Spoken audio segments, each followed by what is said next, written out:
네, 여러분 반갑습니다. 오늘 또 이렇게 많이 오셨는데요. 아까 보니까 처음 오신 분들이 굉장히 많더라고요. 자, 세상의 일에는 호불호에 따라서 크게 일을 두 가지로 나눌 수가 있는데, 하나는 자기가 좋아서 하는 일이 있고, 또 하나는 해야 되기 때문에 하는 일이 있습니다. 근데 세상에 어떤 일이 많아요?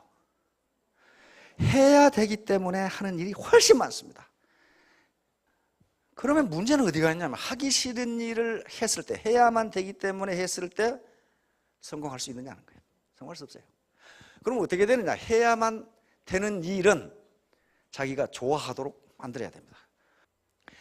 그래서 기왕에 해야 될 것이라면 여기서 보람과 뭔가를 찾아서 즐겁게 하고, 그리고 성과가 나도록 해야 됩니다.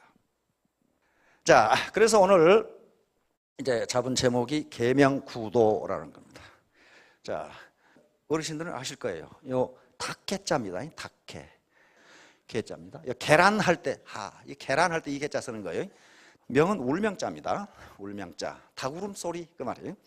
이건 개구자고, 이거 도둑도자입니다. 도둑도자. 그러니까 닭 울음소리를 잘 내는 사람과 개처럼 흉내를 잘라서 잘내서 좀도둑질을 잘하는 놈, 일단 그렇게 생각하시면 됩니다. 자, 현대는 불확실성의 시대. 요 The Age of Uncertainty, 불확실성의 시대라는 말이 처음 나온 것은 1960년대입니다. 1960년대 미국의 산업화가 급격하게 진행되면서 점점 확실한 게 없어져. 옛날 농경사회는 확실했어요. 농부로 태어나면 농부로 죽었고, 뭐 그런 시기였어요. 그리고 학교 대학 졸업하면 분명히 고관대작을 했고 분명했는데 지금은 그렇게 되질 않아요. 더군다나 과학기술이 발전하면서 불확실성은 더 높아지고 있습니다. 언제 어떤 제품, 어떤 기업이 나올지 모르고 어떤 기업이 어떻게 망할지를 몰라요. 내가 회사에서 취직을 했다 하더라도 승진을 할지 못할지, 언제 쫓겨날지 알 수가 없어요. 불확실성은 점점 높아지고, 종신고용은 끝난 지가 오래됐습니다. 종신고용의 대표적인 나라가 일본이었고, 그리고 우리였는데 끝났어요.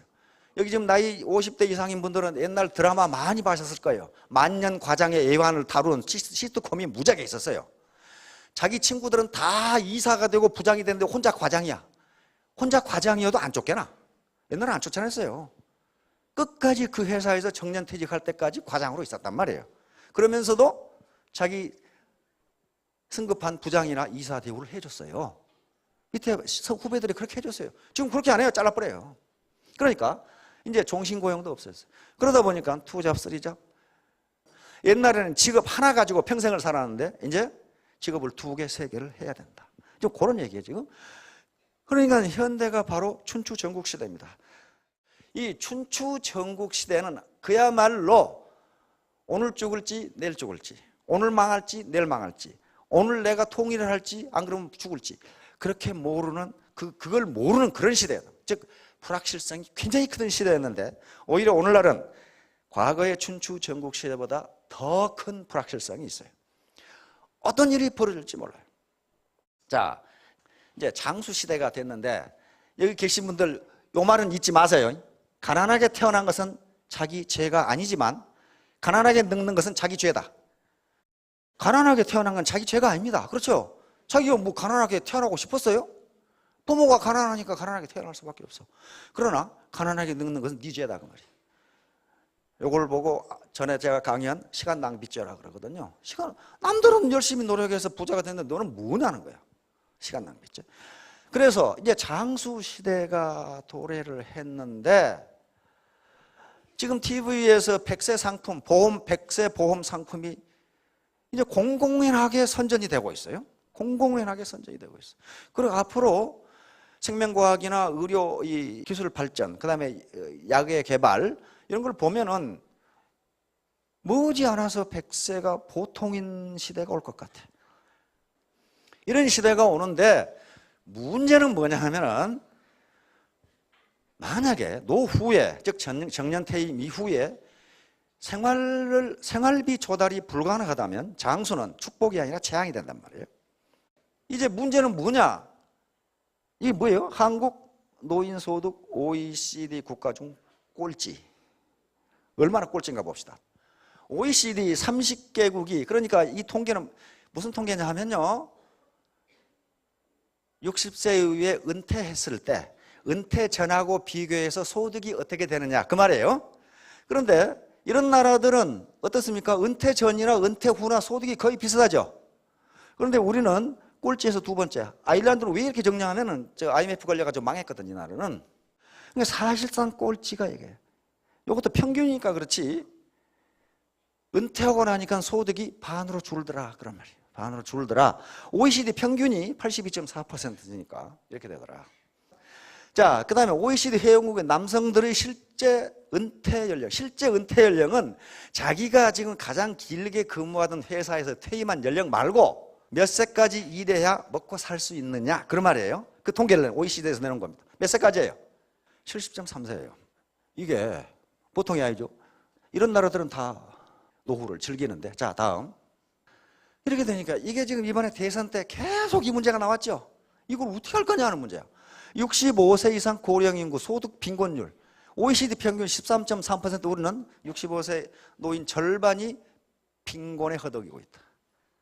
박근혜 당선인도 이걸 어떻게 해결할 것이냐. 엊그제 또 얘기더라고. 이게 45.1%인데 이걸 어떻게 해결할 거냐. 65세 이상. 그런데 옛날 우리 속담에 빈곤은 나라님도 구제 못한다. 이 양반들 지금 노후연금 받고 있죠. 기초생활 그거 받고 있죠. 그거 한 20만 원 받거든. 100% 올리면 40만 원. 그거 살 수 있겠어요? 근데 100%로 어떻게 올려요? 그걸? 말이 안 되죠. 그러면 결국 빈곤은 누가 구한다는 거예요? 자기밖에 구할 사람이에요. 그러니까 65세 이상 일을 하지 않으면 안 되는데 65세 이상 일하는 나라 중에 최고 많은 나라가 한국. 아이슬란드는 요것도 IMF 때 망했거든요. 근데 아이슬란드는 국가는 인구가 전체 30만밖에 안 돼요. 그래서 여기는 바다가 많기 때문에 고기만 잡아도 먹고 살아요. 고기만 잡아도 사실상 최고예요. 노인들이 일하는 비율입니다. 자, 이걸 어떻게 할 거냐? KDI에서 이번에 부총리 KDI 원장이 되시던데 KDI에서 이렇게 하면 된다. 그런데 이 넷 중에 쉬운 거 있으면 한번 말해보세요. 되겠는가 보세요. 되겠는가? 자, 평생 교육훈련제도 확립. 평생 교육훈련제도를 확립하려면 교육기관 다 만들어야 되고 교수 다 확보해야 되고 언제 합니까 이걸? 말은 좋죠. 일자리의 질을 고용한 고용의 증대. 이것만 되면야 오죽좋아? 안 되잖아요. 그 다음에 빈곤층에 도움이 되는 조세와 공적 이점 및 공공서비스. 다시 말하면 복지 예산을 많이 넣어서 많이 주자. 그 말이거든. 그거 많이 줄 수 있어요? 주려면은 세금 더 가야 돼야 돼. 그렇죠? 세금 더 가야 돼야 돼. 그 다음에 공정거래원칙의 확고한 정리. 바로 이 로버트 라이스 이 양반이 미국의 하버드 대학 교수인데 클린턴 행정부에서 노동부 장관을 해서 우리나라에 왔어요. 장애인입니다. 장애인인데 한국 이래가지고는 이 극복 못한다. 제일 중요한 게 요거다 그랬어요. 그의 공정거래. 이 사람이 가장 강조하는 게 공정거래야. 그게 공정한 거란 말이야. 에? 저도 경제민주화 가지고 떠드는 사람 많은데 가장 중요한 건 공정거래예요. 공정한 게임이 되고 있느냐? 공정한 게임에서 졌다면은 그것은 억울할 게 없어요. 근데 불공정한 게임에 진다면은 그건 승복할 수가 없어요. 승복할 수가 없다고. 예를 들면 이마트에 빵집이 입점했는데 스스로 깎아주고 다 깎아준다. 그럼 다른 빵집하고 경쟁해서 그럼 근본적으로 유리한 고지를 차지한 거예요. 그건 공정하지가 못해. 공정한 경쟁이 아니란 말이에요. 예를 들면 이게 한국이 OECD 평균인데 정부가 공공지출, 자실 말하면 복지지출을 하해주는 비중이 건강보험 같은 경우 OECD는 이거던데 우리는 이거 다 적어요. 이걸 그런데 늘릴 수 있어요? 한꺼번에 못 늘립니다. 우리 지금 재정이라는 게 키 큰 놈 작은 입을 덮고 자는 거와 똑같아서 발을 덮으면 모가지가 나오고 배가 나오고 배를 덮으면 발이 나오고 이런 판국이니까 어디선가 떼다가 어디로 허면 거기는 또 없어요. 그렇잖아요. 풍선 효과가 똑같아요. 여기 누르면 이쪽으로 튀어나온단 말이에요. 자, 그러면 경제가 팍팍 성장해주면 좋겠는데 이게 잠재 성장률이라고 하는 겁니다. 잠재 성장률이라는 것은 우리가 가지고 있는 자원, 다시 말하면 인적 자원과 물적 자원, 자본을 총동원해서 무리하지 않고, 즉 인플레이션을 유발하지 않고 경제가 순조롭게 성장할 수 있는 성장률이 몇 퍼센트냐 하는 거예요. 이게 어때요? 점점 떨어지죠. 이게 지금 여기인데요. 여기 3.4%밖에 안 돼요. 그러니까 현재 금년도에 우리가 아주 죽을 둥 살 둥 이래가지고 성장을 해도 3.4% 이상 넘어가지 못한다 하는 거예요. 근데 지금 예측하는 건 2.8%거든. 그러니까 현재 가지고 있는 자원도 제대로 이용 못한다. 왜 그래요? 백수가 놀고 있거든. 그렇죠? 그 다음에 공단에 가면 공장들이 놀고 있어요. 그렇잖아요. 그러니까 우리가 가지고 있는 물적 인적 자원이 그대로 활용되지 못하니까 그게 100% 활용되면 3.4% 성장한다. 그 말이에요 이게 지금.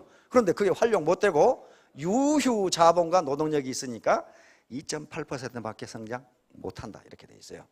그러면 전에는 왜 막 10% 막 11% 성장했느냐? 그때는 우리가 캐치업 성장이었어요.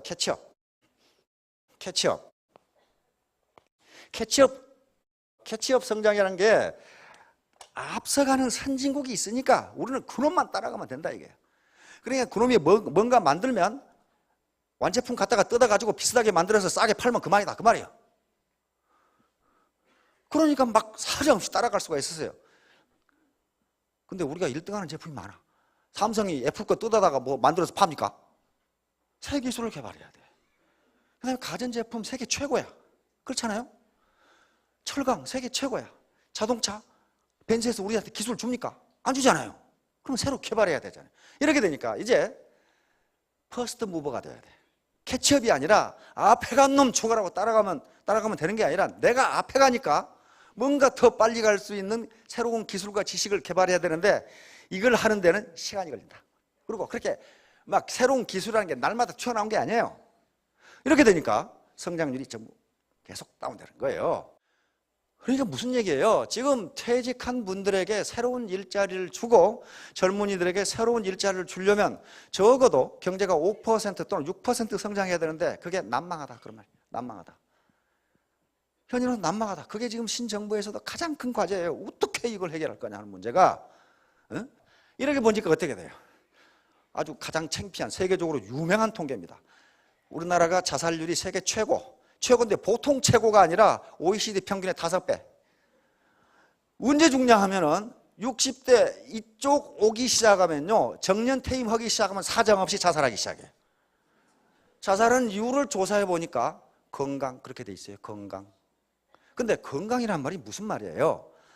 늙으면 몸이 아프게 돼 있고 아픈데 병원에 갈 돈이 없다 그런 말이에요. 그러니 자식에게 짐되기 싫으니 내가 스스로 가시자. 자, OECD 자료입니다. 각 나라가 자살을 얼마나 하는가를 이 그림표로 그려놨는데 이 빨간 것이 대한민국인데 이게 보통 문제가 아니에요. 이게 지금 이분들이 어떤 분들이에요? 그 일제시대 고난 6.25 그 다 극복하고 농경시대 거쳐서 산업화 시대 일꾼들인데 늙고 나니까 이렇게 돼버렸어. 이건 뭐야? 이건 후세대의 책임이고 국가의 책임이에요 사실은. 그렇잖아요. 그 양반들이 어떻게 나라를 지키고 건설해 놨는데 이제 늙고 보니까 아무도 돌아본 놈이 없다 이렇게 된 거예요 지금. 근데 이걸 외국 OECD 영국이나 이걸 자꾸 언급해요. 한국의 자살률을.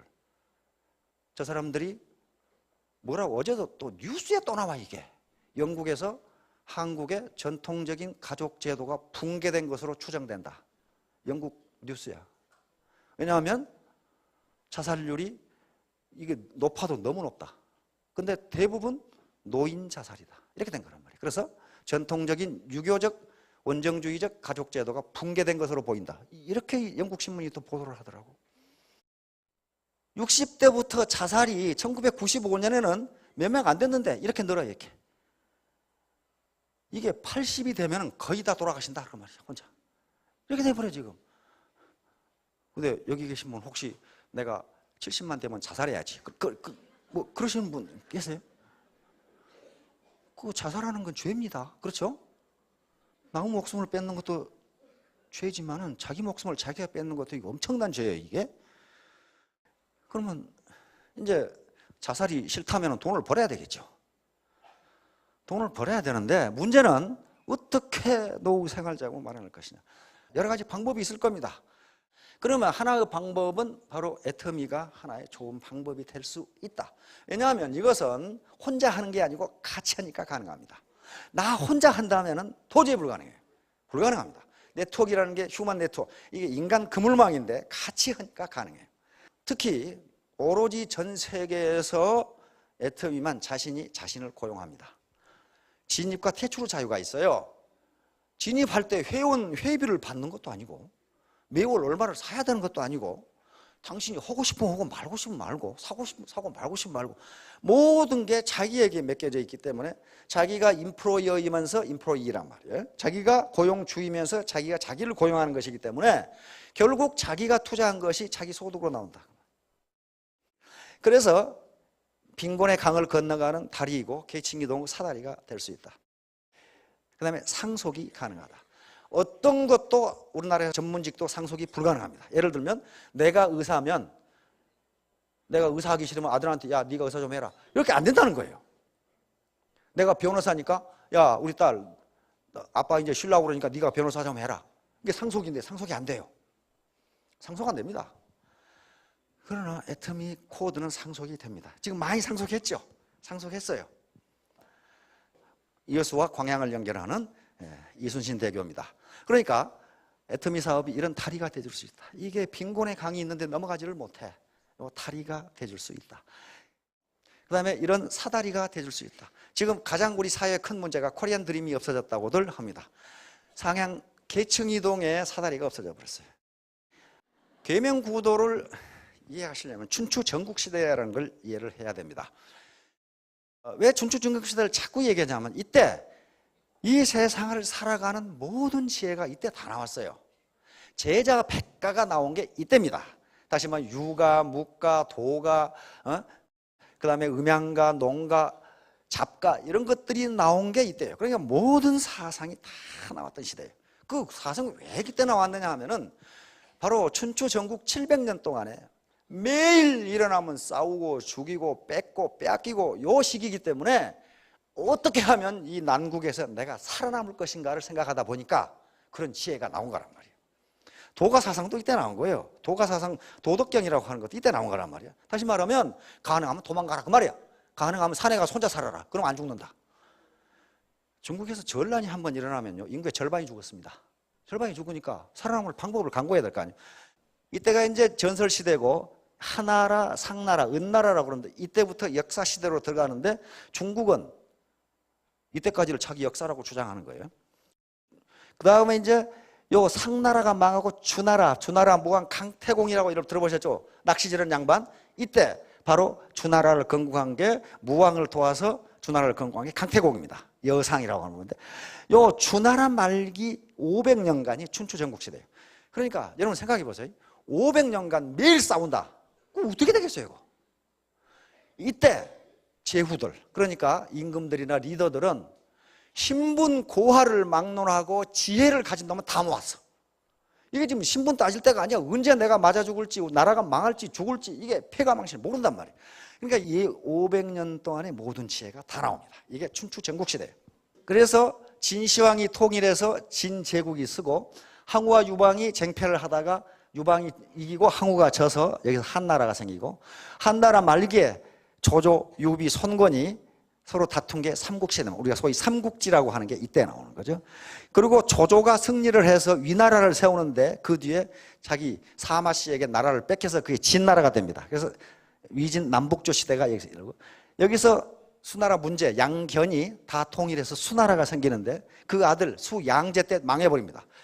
고구려를 침공하다 망해버린 거예요. 고구려한테 붙었다가 그 다음에 이제 수나라가 망하고 당나라. 당나라가 망하고 여기서 또 혼란이 시작됩니다. 5대 19국 시대. 그러다가 송나라가 나오고 원나라가 이제 통치를 하게 되고 우리나라 고려 때죠 이때가.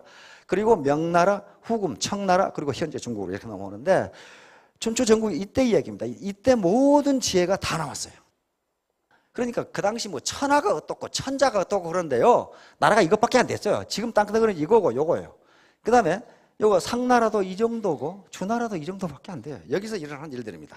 자, 이때 사회 체제가 어떻게 되어 있냐면요. 여기 왕이 있고 왕에 직속되는 경대부가 있어요. 지금 같으면 장관들이란 말이에요. 장관.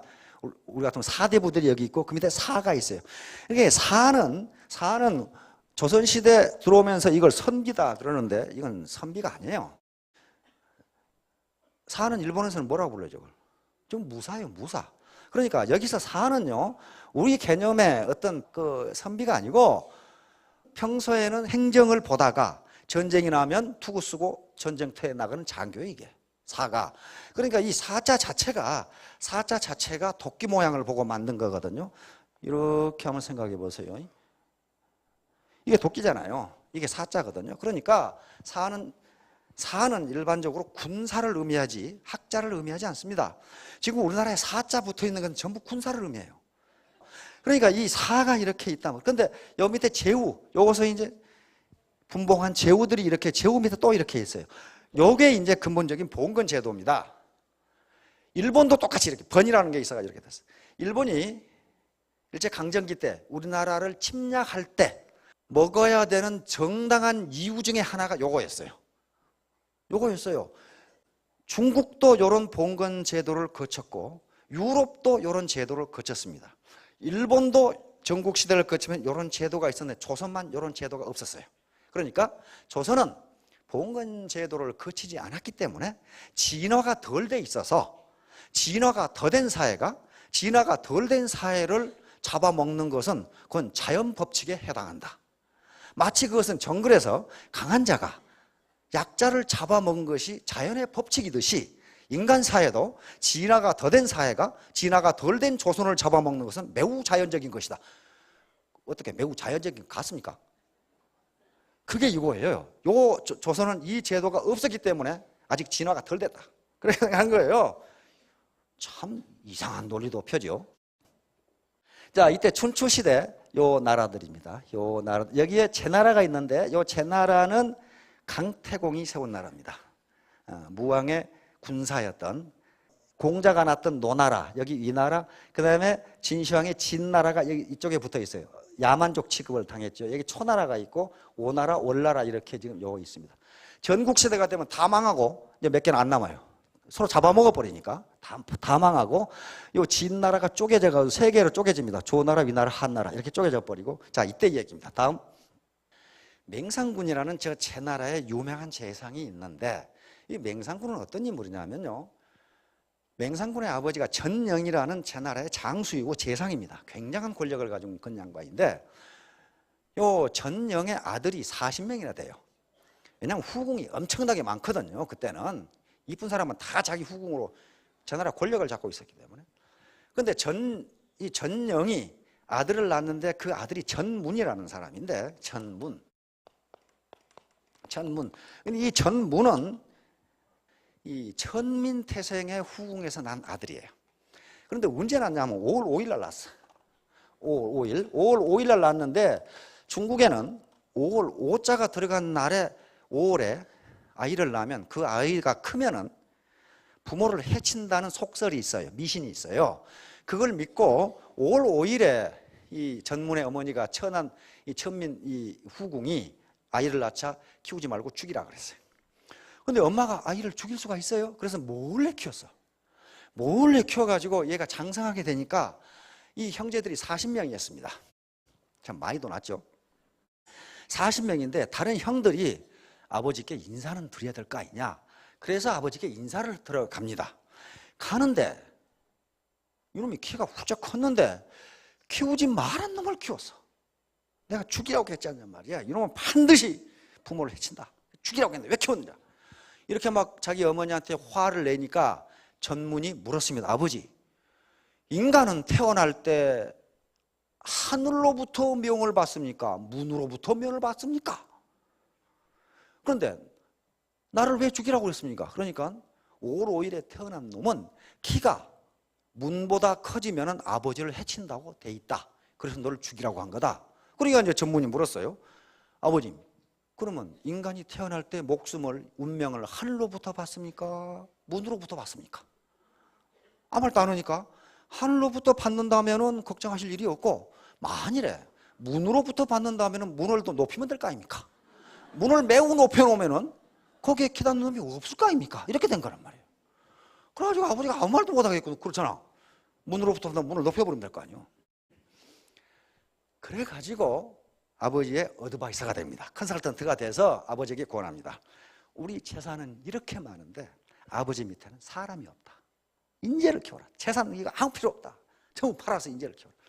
그래가지고 결국은 전문이 자기 아버지의 후계자가 돼버립니다. 천한 노비의 태생인데 후계자가 돼가지고 많은 식객들, 사기열전에 보면은 사마천의 사기에 보면 수천 명의 식객이 있었다고 그랬어요. 그래서 신분 고하를 불문하고 하여간 눈꽃만큼이라도 재주가 있든지 재주가 없든지 몽땅 식객으로 해서 동등하게 대우를 했어요. 그러니까 다 이 전문을 존경하죠. 이 전문이 바로 맹상군이라는 사람이에요. 그런데 이 양반이 명성이 나니까, 인재가 많고 능력이 있다고 명성이 나니까 온갖 제후국에서 재상으로 삼으려고 초빙을 합니다. 근데 진나라 왕이 초빙을 했어요. 초빙이 갔어.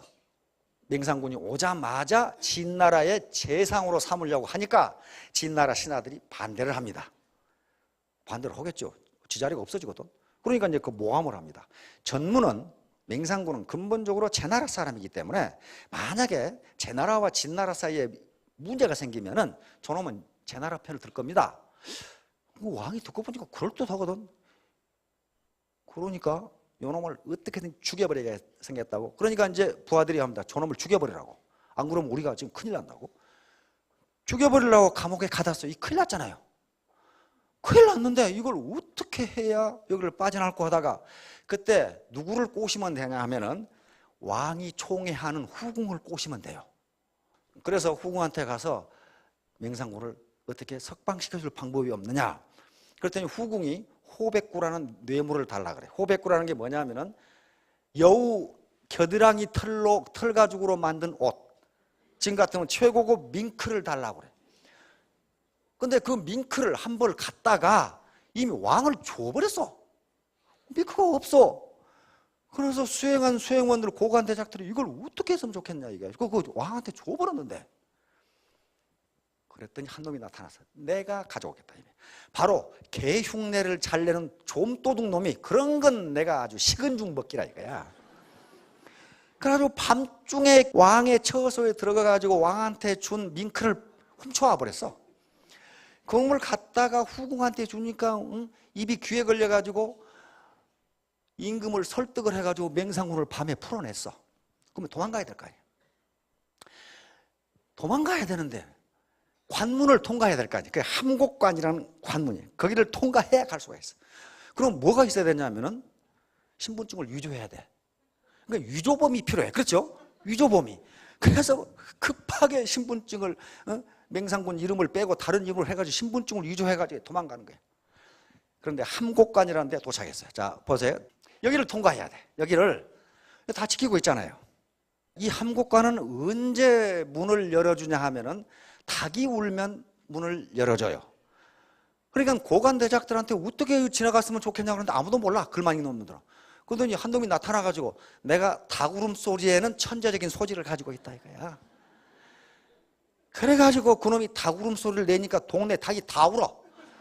옛날 어르신들 그거 봤죠? 닭 한 마리가 울면 다 울어 따라서 그냥. 그러니까 요 함곡관을 지키던 놈이 그 문을 열어줬어.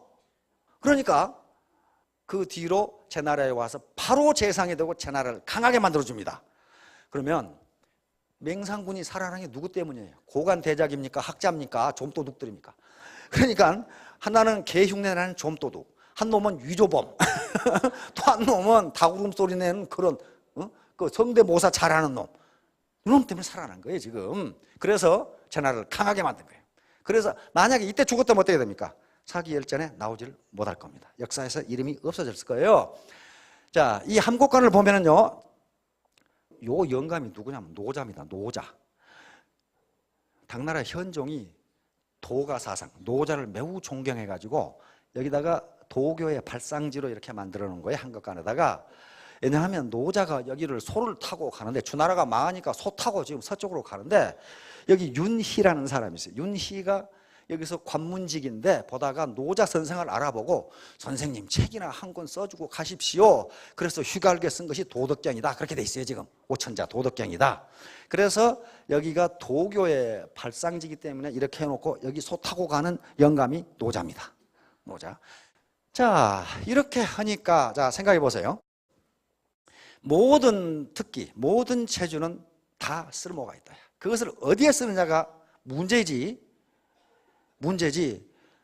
개흉내 잘 내서 좀도둑질 잘하는 놈이나 증명서 위조하는 위조범이나 닭울음소리 즉 성대모사 잘하는 그놈도 천하의 현자를 살릴 수가 있다. 그러면 천하의 현자를 살릴 수가 있다. 이것이 바로 집단지성이에요. 집단지성. 같이 모이면. 집단지성은 무슨 학자들만 모여서 나오는 게 아니고 별의별 사람이 많이 모이면 아까 코브라 효과에서 생각한 것처럼 그런 부작용을 막을 수 있다. 그런 얘기예요. 바로 흰개미가 이런 것이죠. 자, 이제 결론입니다. 자, 계명구도라는 것은 조선 왕조, 조선조 전통사에서 이 말은 부정적인 의미로 썼습니다. 왜냐하면은 어떻게 말이야 사대부가 개소리 내가지고 닭소리 내가지고 사느냐. 그건 그때 시각이고 지금 시각으로 보면은 모든 스펙이나 모든 강점은 전부 가치가 있다. 단지 그것을 어떻게 쓰느냐에 달려있다. 자, 요 양반이 마틴 셀리그만 박사라고 긍정심리학을 창시한 미국의 대심리학자입니다. 어떻게 인간이 긍정적인 사고를 가질 때 어떤 효과가 나타나는가를 가지고 평생 연구하는 분이거든요.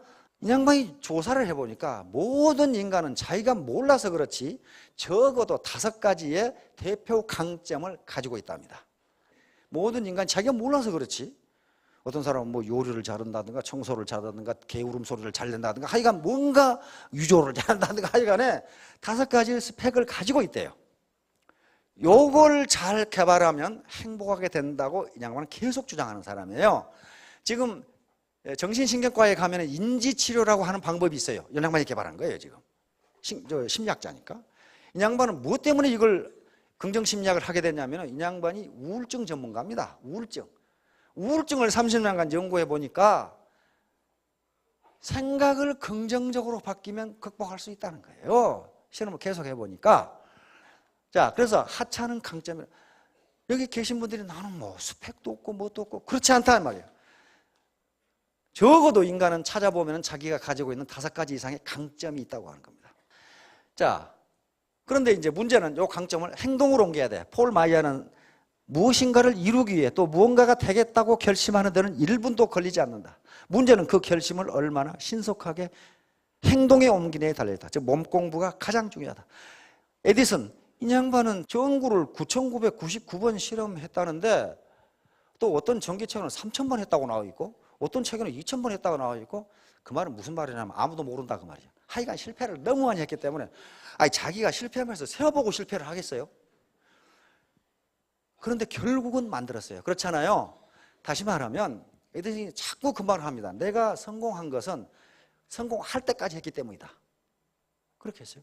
이 사람은요, 이 사람 머리가 안 좋은 사람이에요. 에디슨이 머리가 좋다는 기록은 한 줄도 없어요. 자기가 그걸 인정을 했어요. 나는 남이 하다가 버린 걸 가지고 성공한다 그렇게 했어요. 누군가가 연구를 하다가 안 된다고 버리면 그놈이 그만큼 연구해 놨으니까 그럼 갔다가 자기가 또 해. 될 때까지 해. 될 때까지. 에디슨의 특허 중에는요, 거의 대부분이 그런 거예요. 남이 하다가 내버린 것 같다 했어요. 그래서 이제 애터미 사업 성공을 위한 포2 사업 성공 비결을 말씀드린다고 그러는데 이게 비결이에요. 저게 비결이야. 그런데 이게 비결로 받아들인 분은 비결이고 아닌 분은 아니고. 자, 보세요. Do now. 어떻게? 즉시 시작하라. 왜 이런 말을 하냐면요. 학자들이 연구에 의하면 72대 1의 법칙이라는 게 있어요. 72대 1의 법칙인데 이것은 자기가 결심한 바를 72시간 내에 행동으로 옮기지 않는 경우 그 성공 확률은 1%에도 미치지 못한다 그렇게 돼 있어요. 저명한 기업가들도 보니까 결심해서 3일을 넘기기가 어렵더라. 3일 내에 실행에 옮기지 않으면 그것은 성공할 확률이 거의 없다. 따라서 결심을 했으면 즉시 시작하라. Do now. 그 다음에 함께하라, do together. 결코 혼자서 성공할 수 없습니다. 아무리 나무가 커도 혼자서는 숲을 이룰 수가 없다. 아시죠? 숲을 이룰 수가 없다. 보잘것없는 나무지만 많은 나무가 모이면 숲이 이루어지고 그 안에 생명체가 삽니다. 그렇듯이 함께하라. 혼자 하려고 하지 마라. 스폰서, 파트너, 형제라인 함께하라. 다음에 do ardently. 간절한 마음으로 하라. 간절한 마음이 없으면요 절대로 성공할 수 없습니다. 간절한 마음이 어디서 오는가 하는 것은 사람마다 달라요. 나는 내 노후의 경제적 문제를 해결하지 않으면 다른 방법이 없다. 간절한 마음 나오죠. 나는 그래도 내 부모를 잘 봉양하겠다. 이것도 간절한 마음이 나올 수 있고, 나는 사회에 기여하겠다. 나는 내가 좋아하는 여행을 한번 해보겠다. 내 부인 평생 고생만 했는데 편하게 살게 해주겠다. 이런 것에서 간절한 마음이 나온단 말이에요. 그렇지 않고 뭐 되면 좋고 안 되면 그만이고 그런 사람 치고 성공한 사람이 없어요. 간절한 마음으로 해야 된다. 마지막으로 가장 중요한 건 do not give up. 절대로 포기하지 마라. 다시 말하면 성공할 때까지 하라. 에디슨하고 똑같아요. 앞에 폴 마이어도 그런 얘기를 했어요. 기자들이 어떻게 성공합니까? 그랬더니 실패한 사람의 90%는 실패한 게 아니라 다만 그만두었을 뿐이다. 그렇게 얘기하고, 그 다음에 마쓰시다 고노스케, 일본에 지금 이 파나소닉 창업한 분이 그냥 봐놓는 거예요. 성공할 때까지 하면 성공한다. 중간에 그만두니까 실패하는 것이다. 그러니까 그러면 제가 인용하는 그 사람들이 머리가 매우 좋고 학력이 좋느냐? 그렇지 않아요. 마쓰다 고노스케는 초등학교 졸업도 못했고, 에디슨은 초등학교 3개월 다니다 바보라고 쫓겨났고, 그렇죠? 폴 마이어는 노숙자 생활하다가 지금 기업을 40개 건드린 세계 최고 기업가가 됐고, 그런 사람들이. 그런데 그 양반들 한결같이 하는 얘기가 성공할 때까지 하면 성공한다. 그 얘기예요 지금. 그래서 제가 초두에 모두에 말씀드린 바와 같이 애터미 사업은 99.9% 성공할 수 있습니다. 문제는 중간에 그만두느냐 성공할 때까지 하느냐 하는 것이고, 그 가운데 어떤 모티베이션을 받느냐, 간절한 마음을 어디서 받느냐, 거기에 딸려 있어요. 작심 삼일이라는 말이 있듯이 아무리 모티베이션을 받아도 3일을 지나지 않기 때문에 계속 스폰서와 파트너와 만나고 센터에 출근하고 이런 미팅에 와서 강의를 듣고 그렇게 하라는 게 뭐 지식이 부족해서 그런 것이 아니라 이런 데 사람이 모이면 좋은 기를 받게 됩니다. 그럼 다시 모티베이션이 돼요. 그렇게 해서 하여간 약 3년간만 죽을 똥 살 똥 뛰어보세요. 그러면 됩니다. 나로 발사 보셨죠? 그런데 이게 며칠을 지금 돌고 있잖아요. 여기서 발사해가지고 단 몇 초, 한 50초, 1분 이내에 에너지의 절반을 쓴답니다. 이게 일단 궤도에 올라가면 그때부터는 에너지가 별로 필요치가 않아요. 그러니까 궤도에 올라갈 때까지 어떻게 해야 된다는 거예요. 거의 전심전력으로 올라가지 않으면 맨날 떨어진다는 거예요. 왜? 지구가 중력으로 이놈 그냥 엉덩이를 잡고 잡아내리거든. 그렇죠? 그러니까 애터미 사업 성공도 저는 똑같다고 봅니다. 자, 여러분, 금년에 우리나라 국민이 모두 성공할 수 있는 이 주역회가 나온다고 합니다. 그런데 누가 성공하느냐 그랬더니 자기가 할 일보다 조금 소과계가 앞에 나와요. 뭔 말이냐면 자기가 해야 할 일보다 조금 더 일하는 사람은 금년에 다 성공한다. 그렇게 돼 있어요. 그러니까 논팽이는 성공 못한다. 그 말이거든요. 자, 금년에 모두 크게 성공하시기 바랍니다. 감사합니다.